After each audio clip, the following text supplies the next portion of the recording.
Kofi's visits to Amina's hut began with a simple need for healing.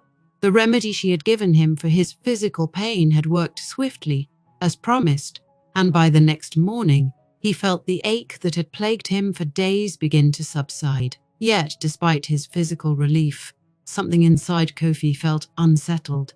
It wasn't a sharp or specific discomfort, but rather a quiet, persistent restlessness that seemed to stir in the back of his mind. He couldn't place its origin, but the feeling lingered, growing stronger with each passing day. At first, Kofi thought nothing of his frequent trips to Amina's small home on the outskirts of the village.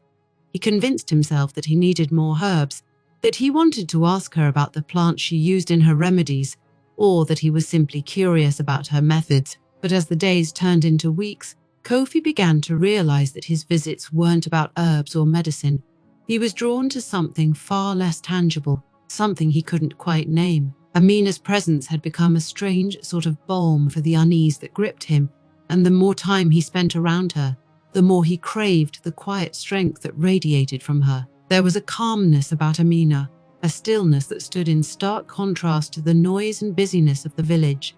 In her presence, Kofi found a sense of peace he hadn't realized he was missing. As the world slowed down around her, the rush of daily life fading into the background as she moved through her routines with a deliberate grace. He found comfort in the way she worked, her hands deftly grinding herbs, mixing potions, and tending to her garden. Everything she did was purposeful, yet unhurried, as if she had all the time in the world. Kofi, who'd always felt somewhat out of place in the village, began to find a kind of belonging in the quiet of Amina's company. His art had always been his escape, a way to express the emotions he couldn't articulate in words, but even that lately had felt out of reach. The vibrant colors and bold strokes that had once flowed effortlessly from his hand now seemed dull and lifeless. He had tried to push through the creative block, to force himself to find inspiration in the familiar landscapes of the savannah, but nothing had worked. His world, which had once been filled with light and creativity, felt smaller and dimmer with each passing day. Yet in Amina's presence, something began to shift. It wasn't immediate, and it wasn't dramatic. Rather, it was subtle, like the slow lifting of a fog. He would sit in the shade of the acacia tree outside her hut, watching her tend to her garden or prepare remedies, and he would feel the edges of his thoughts soften. The weight that had pressed on his chest for so long seemed to ease, if only for a little while. Kofi hadn't planned to spend so much time with Amina. At first, he would only stay for a few minutes after receiving whatever herbs or remedies she had prepared for him. But gradually, those minutes stretched into hours. He found reasons to linger, to ask her about a plant, to watch her work, to sketch in his notebook while she ground leaves in her mortar. He didn't speak much during these visits, and neither did Amina. There was no need for conversation between them. The silence that filled the space between them was not uncomfortable, but rather, it was comforting, like the quiet after a long day of noise. As the weeks passed, Kofi realized that he had come to depend on these moments of stillness more than he cared to admit. The rest of his life felt chaotic and uncertain, but in Amina's small, modest hut, there was a sense of order, of stability. He knew that when he walked up the path to her home, she would be there seated under the acacia tree or working in her garden. She never seemed surprised to see him, and she never questioned his presence. She accepted him into her space with the same calm grace she brought to everything else in her life. Kofi began to notice things about Amina that he hadn't paid attention to before. The way her hands, though calloused and weathered from years of labor, moved with a delicate precision when handling plants. The way her dark eyes, filled with quiet wisdom, would occasionally flicker toward him, as if she could sense the restlessness inside him. He admired her strength, her independence, and her deep connection to the land. She had lived alone for many years, carving out a life for herself on the outskirts of the village, and she seemed content in her solitude. Yet, she was not closed off or distant. She was welcoming, but in a way that didn't intrude. She allowed people into her life on her own terms, and Kofi found that deeply admirable. His dependence on Amina grew, though he tried not to acknowledge it, even to himself.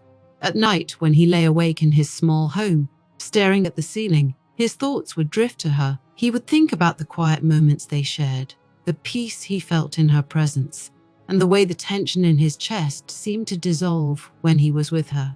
He told himself that it was nothing more than a friendship, a simple connection born of mutual respect. But as time went on, he couldn't shake the feeling that it was something more. Kofi had always been a private person, even with his closest friends and family. He wasn't one to talk about his emotions or share his inner thoughts.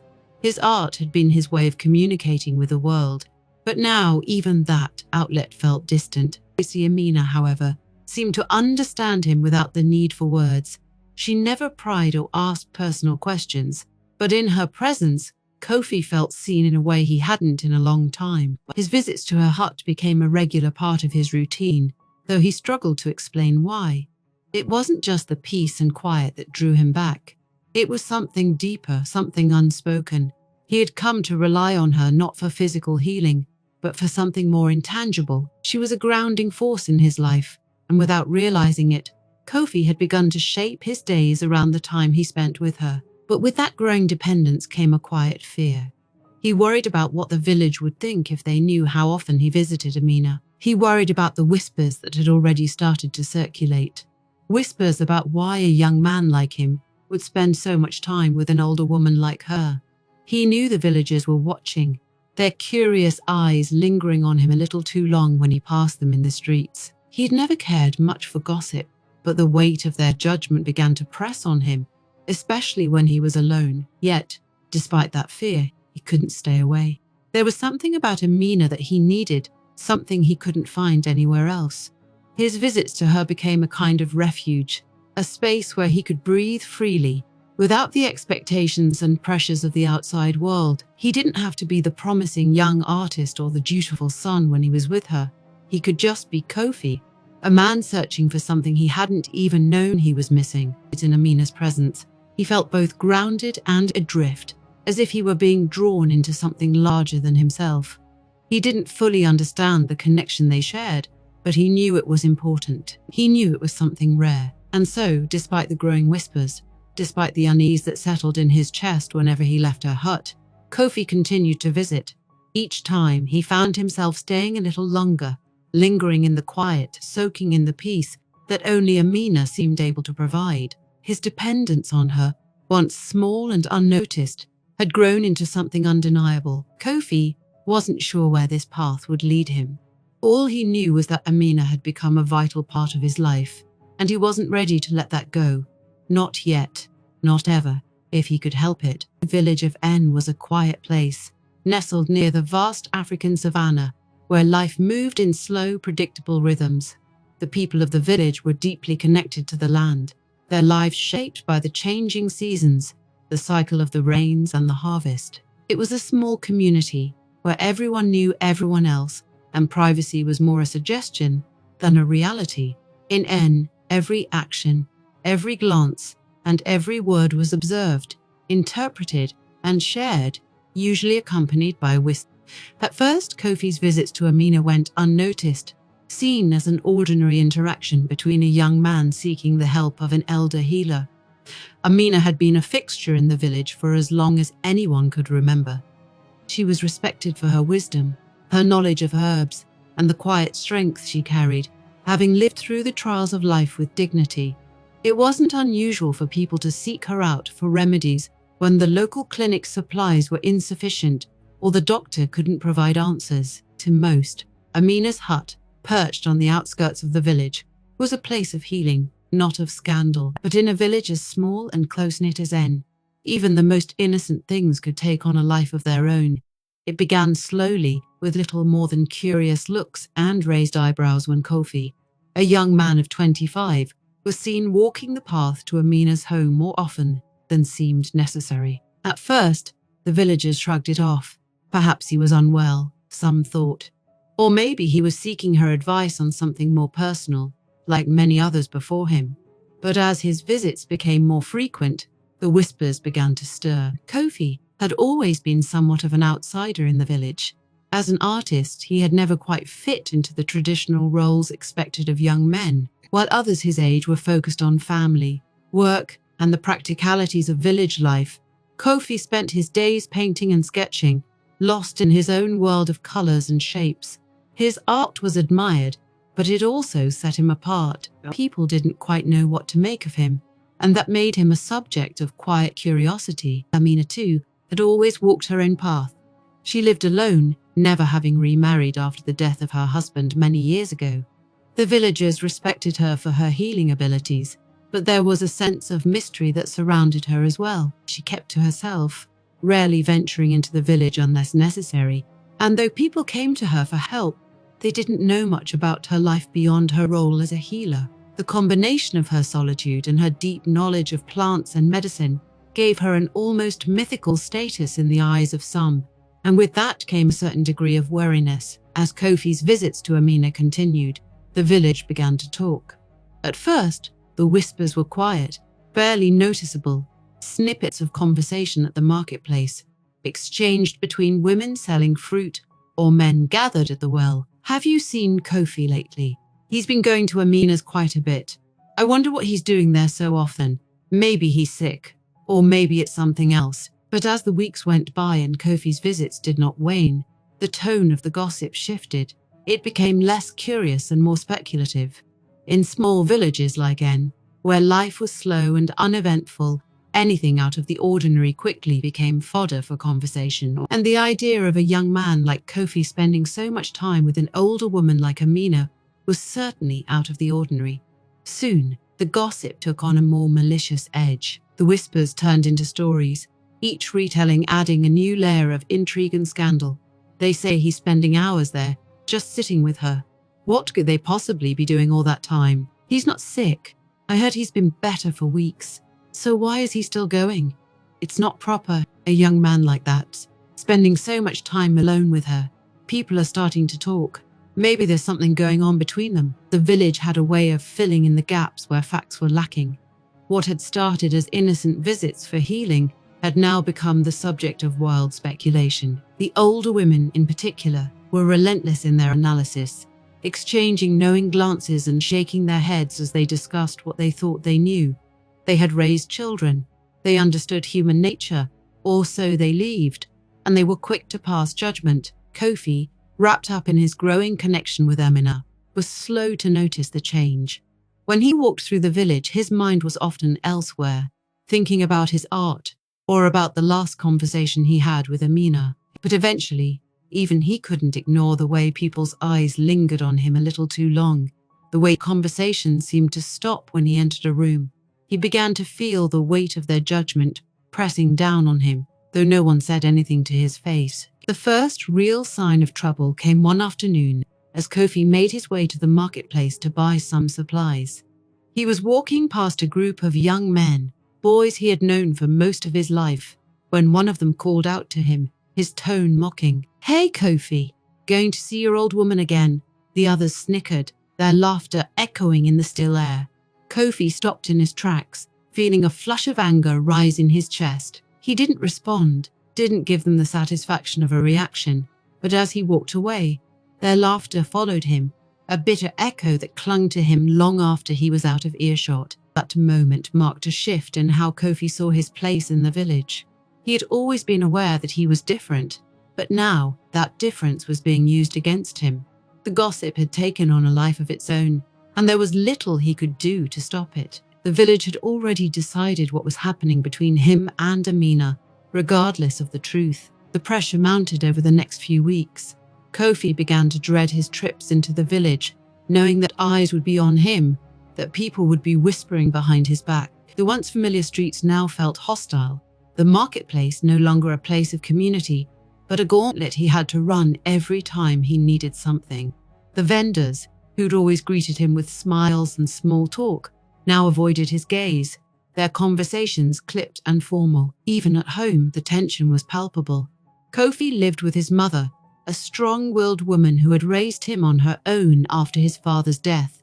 She had always been proud of him, even if she didn't fully understand his artistic ambitions. But now she too had heard the whispers, and though she hadn't said anything at first, Kofi could feel her disapproval in the air between them. One evening, as they sat together at the small table in their home, his mother finally broke the silence.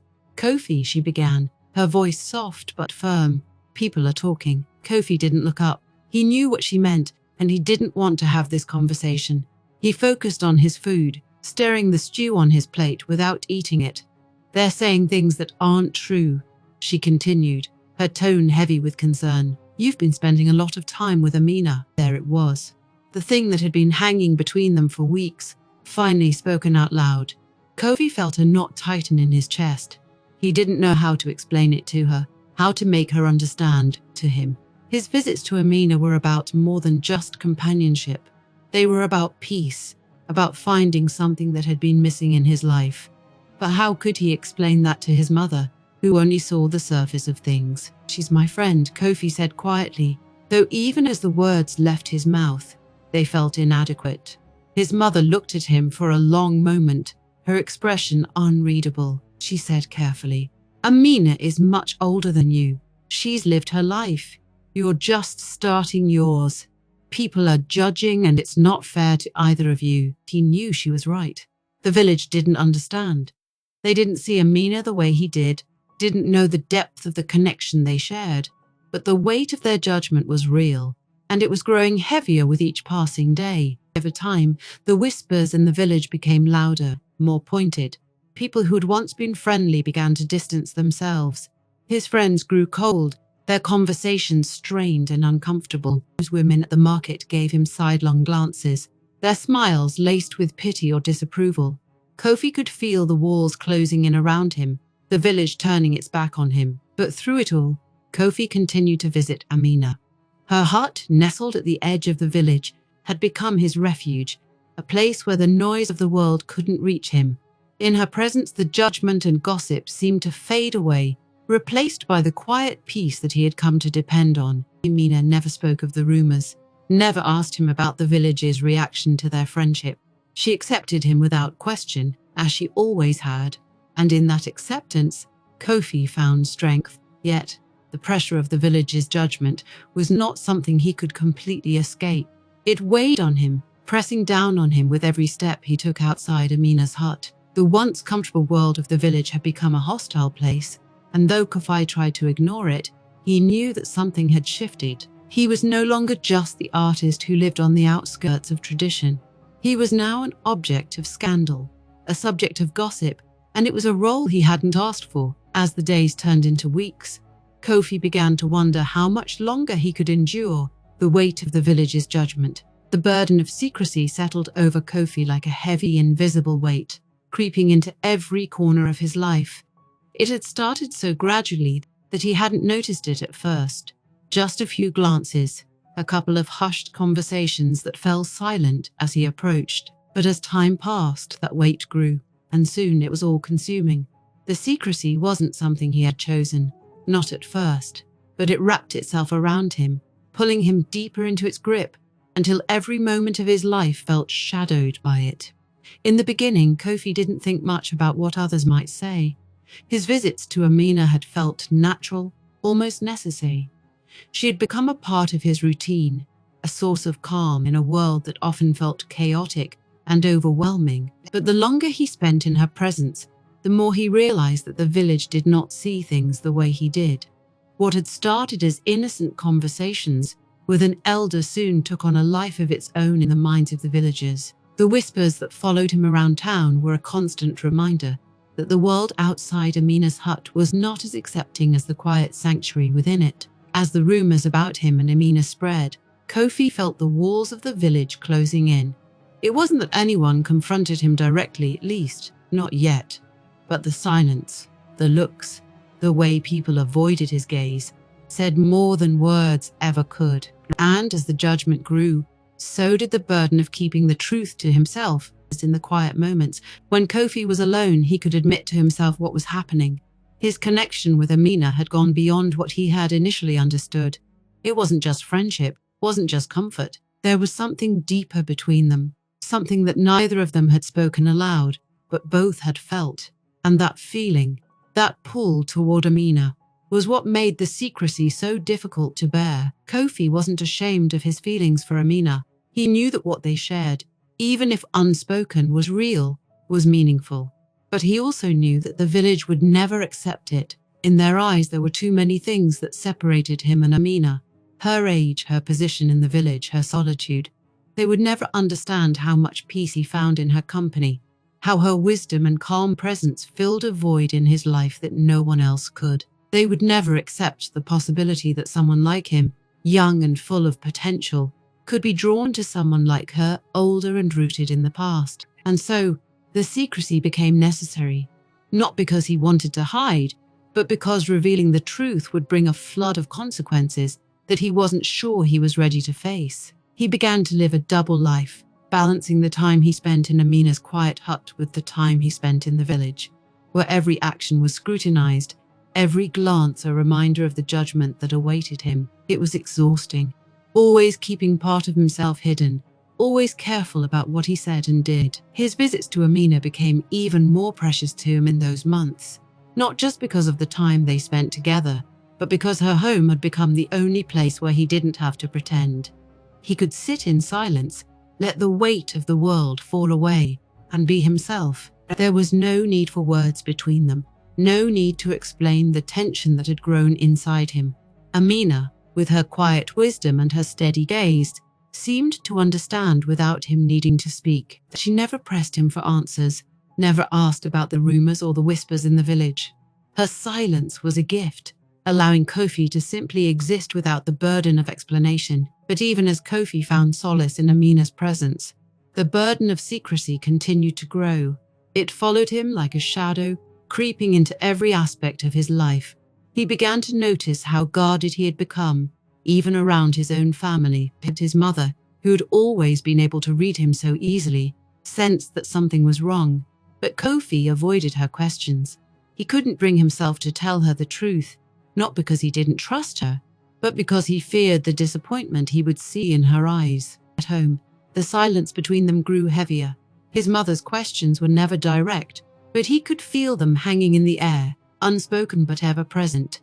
She would glance at him during dinner, her eyes filled with a quiet worry that he couldn't bring himself to address. She had heard the rumors, of course. Everyone in the village had, and though she hadn't confronted him outright, he knew that she was waiting for him to explain.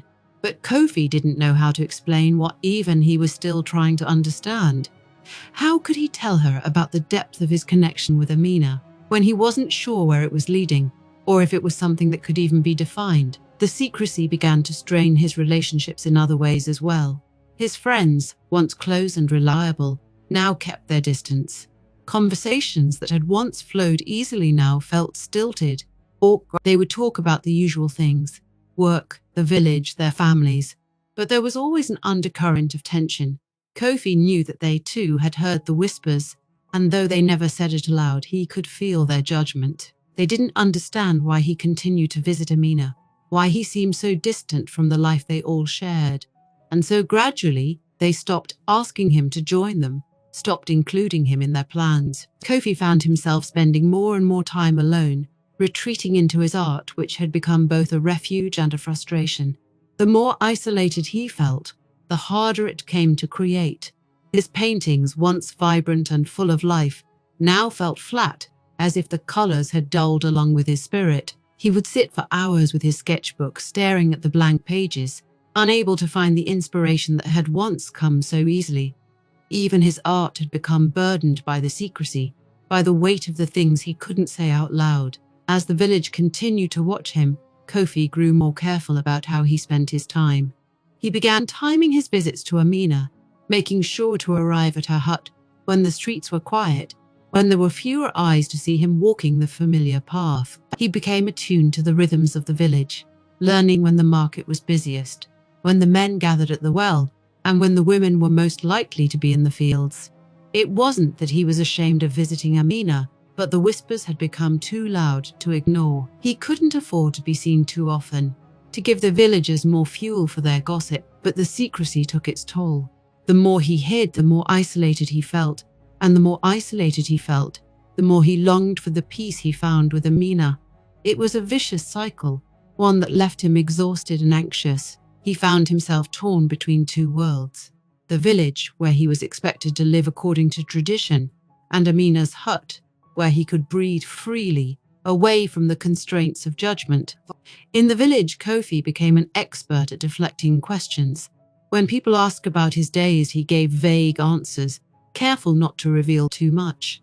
He smiled when he was expected to, laughed at jokes he didn't find funny, and pretended that everything was normal. But beneath the surface, he was always on edge, waiting for the moment when someone would confront him directly, when the burden of secrecy would become too heavy to bear. Even with Amina, there was a sense of the unspoken between them. They never discussed the whispers, never acknowledged the tension that had grown around their relationship. It was as if they had made an unspoken agreement to keep the outside world at bay, to preserve the peace they found in each other's company. But Kofi knew that the secrecy couldn't last forever. There would come a time when they would have to face the reality of what was happening, when the villagers' judgment would force them to make choices they weren't ready to make. The secrecy was a double-edged sword. It protected Kofi from the immediate consequences of the villagers' disapproval, but it also isolated him from the people who had once been his community. He began to wonder how long he could continue living this way, divided between two worlds, with one foot in the village and the other in the quiet sanctuary of Amina's hut. The burden of secrecy weighed heavier with each passing day, and Kofi knew that eventually something would have to give. The more he tried to keep the truth hidden, the more it threatened to unravel.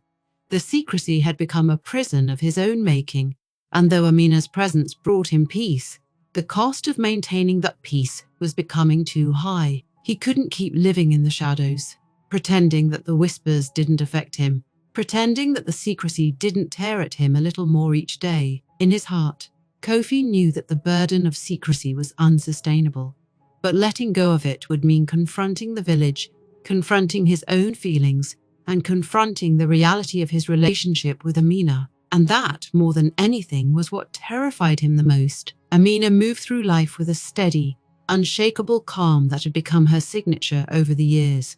Her presence in the village was a quiet one, but it was deeply felt. While others in N might have sought attention or validation in their actions, Amina had always lived outside the circle of noise and gossip that governed the small, close-knit community. Her strength lay in her silence, in the deep, unspoken wisdom that seemed to radiate from her very being. It was this strength, quiet, resilient, and constant, that had drawn Kofi to her. She had never been one to seek out the approval of others, nor had she ever let the opinions of the village shape her sense of self. Amina had lived through too much, seen too many seasons of life pass by, to be swayed by the transient judgments of others. In her 60 years, she had known love and loss, joy and sorrow. These experiences had carved deep lines into her face, but they had also left her with a profound sense of understanding. She knew that life, like the seasons, moved in cycles, each moment fleeting, each judgment temporary. Her solitude had always been a choice, not a burden. After her husband's death, Amina had built a life for herself on the outskirts of the village, where she could tend to her garden and her healing remedies in peace. The village respected her for her knowledge of herbs and her ability to heal both the body and the spirit. But there had always been an undercurrent of distance. Amina was different, an enigma. She carried herself with a dignity that made others hesitate to approach her with anything but reverence. Even the village elders, who often gossiped and criticized, had always been careful in their words about Amina. She was a figure of quiet authority, and there was something about her that made people think twice before speaking ill of her. But it was more than just her reputation as a healer that made Amina strong. Her strength came from within, from a place that had been forged in the fires of hardship. She had known suffering, not just from the loss of her husband, but from the countless small heartbreaks that life inevitably brings. Each one had tested her, but none had broken her. Instead, they had shaped her into someone who could stand firm in the face of adversity, someone who didn't need to raise her voice to be heard. This quiet strength was something Kofi had sensed from the moment he first came to her for help. It wasn't that Amina offered him grand gestures of wisdom or advice. She didn't need to. Her presence alone was enough. She had a way of being fully present in the moment, her attention unwavering, and that made those around her feel seen and understood without her needing to say much. When Kofi sat with her in the afternoons, watching her work with the plants, There was a stillness to her movements that made the world feel slower, calmer. It was as if time bent around her, allowing space for everything to breathe, to settle. Her hands, weathered from years of tending to the earth and preparing remedies, moved with a kind of grace that only comes from years of experience. Each movement was deliberate, thoughtful, but unhurried. Whether she was grinding herbs or tying together bundles of plants, there was a rhythm to her work that echoed the rhythms of nature itself. Kofi would often find himself mesmerized by the way her hands moved, the way she seemed to be in perfect harmony with the world around her. Amina's strength was in her ability to remain grounded, even when the world outside her small hut was turbulent. The village might whisper and judge, but those whispers never seemed to reach her. She was aware of the gossip, of course. She wasn't naive. She knew what people were saying about Kofi's visits, about their connection. But Amina didn't let it affect her. She had long ago learned that people's opinions were fleeting, and that what mattered most was her own sense of peace. As long as she remained true to herself, the rest was noise. In moments of tension, when Kofi would arrive at her hut clearly weighed down by the burden of secrecy and judgment, Amina would simply sit with him, offering the steady calm that he so desperately needed. She didn't try to fix his problems or offer him solutions. She knew that wasn't what he needed. Instead, she gave him space to breathe, to feel, to let go of the heaviness that followed him everywhere else. Her silence wasn't empty. It was filled with understanding, with a kind of compassion that required no words. Even in her solitude, Amina was never lonely. She had found contentment in her quiet life, in the rhythm of the seasons, in the small joys of her daily routines. Her garden was a testament to this, each plant carefully tended, each herb growing in harmony with the others. The garden was not just a source of food and medicine, it was a reflection of Amina herself. It was a place of quiet beauty, a space where things grew not through force or urgency, but through patience and care. Kofi had come to depend on that strength, though he hadn't realized it at first. It was only in Amina's presence that he felt truly at peace, that the noise of the world fell away. She had become his anchor, the one constant in a life that felt increasingly chaotic and uncertain. And yet, even as Kofi relied more and more on her, Amina never imposed herself on him. She allowed him to come and go as he pleased, to take what he needed from their time together without asking for anything in return. There was power in her restraint, in her ability to let things unfold in their own time. She never pushed Kofi to talk about the village or the whispers that followed him. She knew that, in time, he would find his way through the fog of judgment that clouded his mind. And when he was ready, she would be there, as she always was, steady, grounded and unshaken by the world outside. Amina's strength was not the kind that demanded attention or recognition. It was the kind that moved quietly beneath the surface, like the roots of the trees that surrounded her home, deeply embedded in the earth, unmovable by the winds that swept across the savannah. She had no need to prove herself to anyone. Her life was her testament.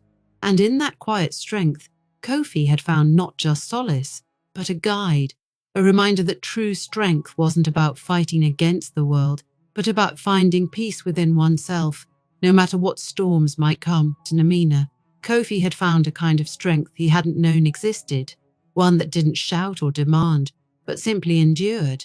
It was this strength, more than anything else, that gave him the courage to face the village, to face the whispers, and to face the growing feelings he carried in his heart. Amina had shown him that there was power in stillness, in patience, and in the quiet acceptance of life's uncertainties.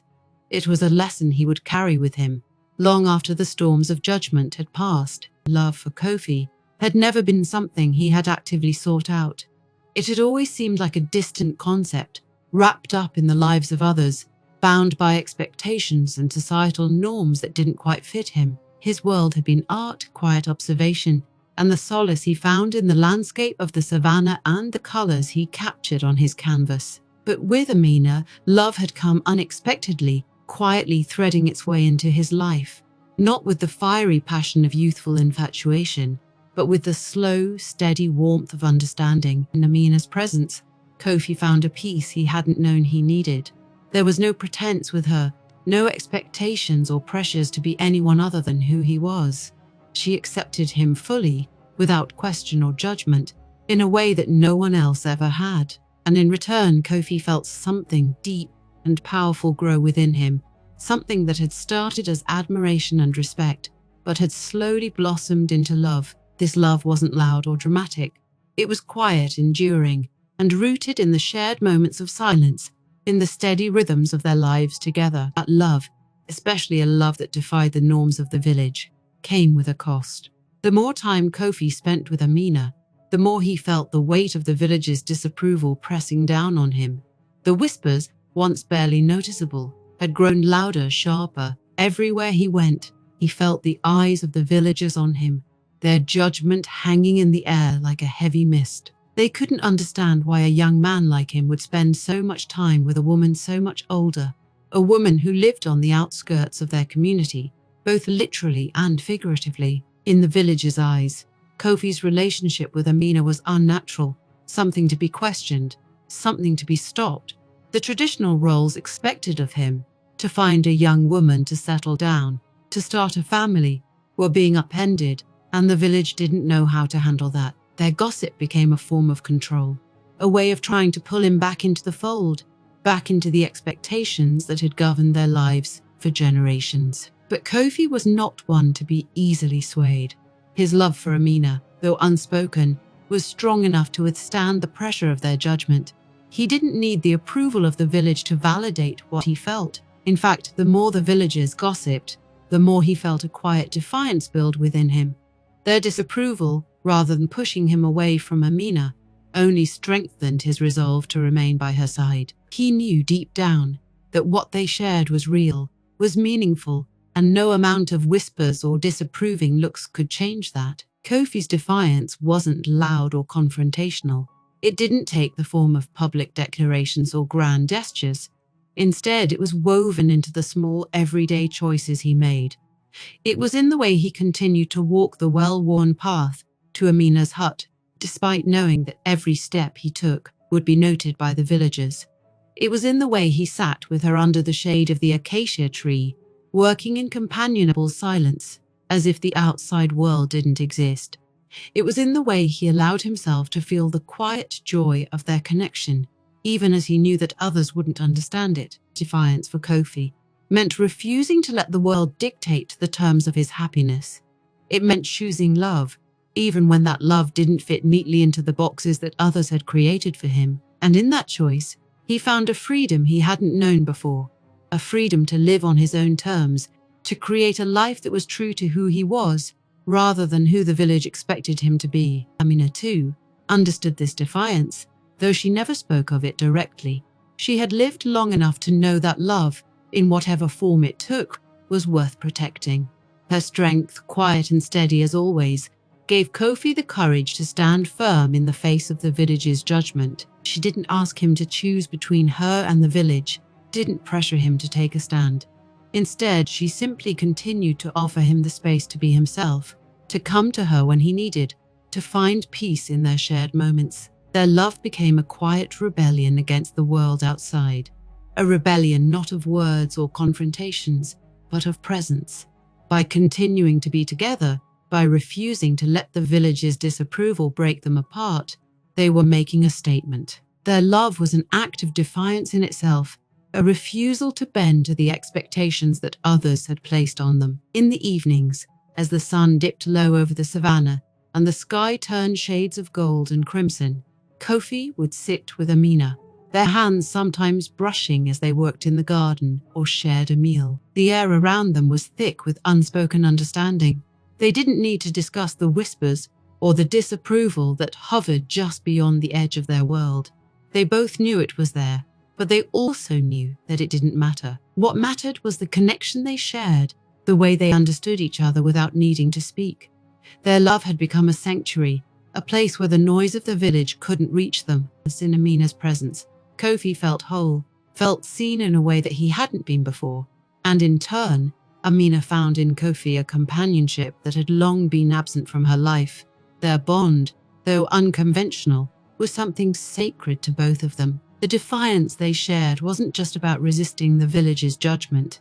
It was about living authentically, about refusing to let the world tell them who they were allowed to love. As the seasons passed, The village's whispers continued, but Kofi and Amina remained unchanged.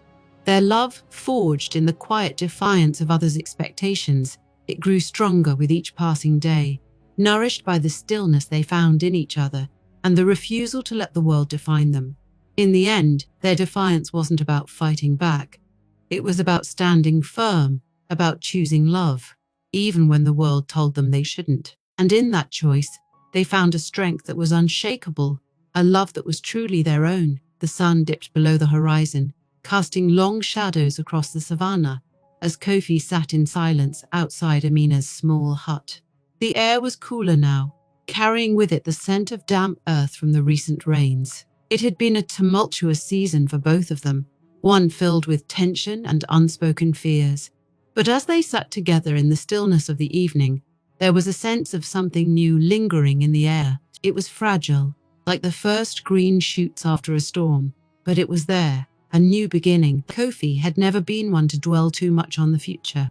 He had always lived in the moment, guided by his art, by his instincts, and by the quiet rhythms of life in the village. But the last few months had changed him in ways he was only beginning to understand. The weight of the village's judgment, the constant whispers and sideways glances, had pressed down on him, forcing him to confront parts of himself that he had long kept hidden. His relationship with Amina, once a quiet refuge, had become something much more complex, something that defied the expectations of everyone around them, including themselves. For a long time, Kofi had been afraid of what the village would say, afraid of losing the respect of his family, and afraid of acknowledging the depth of his feelings for Amina. But now, as they sat in the fading light, those fears seemed distant, almost unreal. What had once seemed like insurmountable obstacles now felt like memories of a life that no longer belonged to him. He had made his choice. He had chosen love, chosen Amina, and with that choice came a kind of freedom he had never known before. But with that freedom came uncertainty. Kofi knew that this new beginning, this fragile sense of peace between them, was not without its challenges. The village had not forgotten them. The judgment had not disappeared. It still lingered in the background, a constant hum of disapproval that followed them wherever they went. The whispers had softened, yes, but they had not gone away. People still watched, still waited, still questioned what they did not understand. And yet, as fragile as this new beginning was, Kofi felt a deep sense of resolve growing within him. The bond he shared with Amina had been tested by the harshest of circumstances, by the weight of tradition, by the expectations of a community that could not accept their love, and by the internal conflict that had raged inside him for months. But they had endured. Their love, though unconventional, had survived. And now, standing on the edge of this new chapter in their lives, Kofi was determined to protect it. Amina, as always, sat quietly beside him, her presence grounding him in a way that nothing else could. She had weathered the storm with the same calm resilience that had defined her life for so many years. The village's judgment had never shaken her. She had seen too much, lived through too many trials, to be moved by the opinions of others. Her focus had always been on the things that truly mattered: the earth, the cycles of life, the quiet beauty of her garden. And now Kofi had become part of that world, a world where the noise of the outside couldn't touch them. Their relationship had settled into a rhythm that felt both new and familiar. They continued to meet at Amina's hut, as they always had, finding comfort in the simplicity of their routine. Kofi still brought his sketchbook, though these days he found himself sketching less and less. Instead, he spent more time simply being, absorbing the peace of the moment, watching the way Amina moved through her daily tasks, listening to the soft sounds of the wind rustling through the trees. There was no rush between them, no need for grand declarations or dramatic gestures. Their love existed in the quiet spaces, in the unspoken understanding that had grown between them over time. But as much as they tried to keep the world at bay, Kofi knew they couldn't live in isolation forever. The village would always be there, just beyond the edge of the savannah, with its rules, its traditions, and its judgments. There were still people in Kofi's life who hadn't come to terms with his relationship with Amina. His mother, for one. She had said little since their last conversation, but her silence, spoke volumes. Kofi could feel the weight of her disappointment, though she tried to hide it behind polite smiles and brief exchanges. It was one of the many things that made this new beginning feel so fragile. Kofi knew that his choices had consequences, not just for himself, but for those around him. He defied the village's expectations, and while he didn't regret it, he also understood that the path he had chosen was not an easy one. The love he and Amina shared had grown in defiance of the world outside, but now, as they moved forward, they would have to find a way to exist within that world without losing themselves in it. Amina, for her part, seemed untroubled by these concerns. She had always been content to live on the outskirts of the village, both physically and metaphorically. She didn't need the approval of others, and she had long ago made peace with the fact that she was different from those around her. Her strength came from within, from the deep connection she had to the earth, to the natural rhythms of life. And now she had Kofi, a companion who understood her in a way that few others ever had. But Kofi couldn't ignore the village completely, no matter how much he wished he could. There were moments when the weight of it all felt overwhelming, when the burden of carrying both his love for Amina and the expectations of the world outside became too much to bear. It was in those moments that Kofi leaned on Amina's quiet strength, drawing from her the resolve he needed to keep moving forward. They had found a kind of balance, a fragile equilibrium that allowed them to be together without completely severing their ties to the village. Kofi still visited his mother, still participated in the life of the community when necessary, but there was always a distance now, a sense that he no longer belonged fully to that world. His heart was elsewhere, with Amina, in the quiet refuge they had built together. As the days passed, this new beginning slowly began to take shape. It wasn't perfect, and it wasn't without its challenges. There were still moments of doubt, still days when the weight of the village's judgment felt heavier than usual. But Kofi had learned to push through those moments, to focus on the things that truly mattered. The love he shared with Amina, the peace he found in her presence, and the quiet joy that came from knowing he had made the right choice. Their love was delicate, like a young tree newly rooted in the soil. It would take time to grow, to strengthen, and to withstand the winds that would inevitably try to uproot it. But Kofi was willing to wait, willing to nurture what they had built together. He knew that love, true love, wasn't something that came easily. It was something that required patience, understanding, and, above all, resilience. And so, as the sun set on another day, casting a warm glow over the savannah, Kofi sat beside Amina, knowing that their journey was far from over. This was just the beginning, a fragile, precious beginning. Together, they would face whatever came next, secure in the knowledge that their love, though tested, had endured. And that, more than anything, gave Kofi the strength to keep moving forward, one quiet, steady step at a time.